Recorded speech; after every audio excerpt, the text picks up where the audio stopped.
На 124-м, если протекает люк, то не спешите заклеивать люк.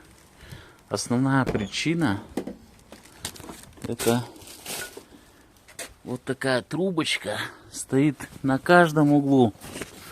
Вот она здесь. И эти трубочки от старости, они вот, если посмотреть, расклеились. Сейчас буду все трубки менять на новые, они просто рассохлись. И все, и будет сухо в машине. Такая вот вещь, оказывается. Сам не знал. После дождя влага собиралась. Хорошо, что коврики поставил. Здесь влага собралась. Оказывается, причина в трубке.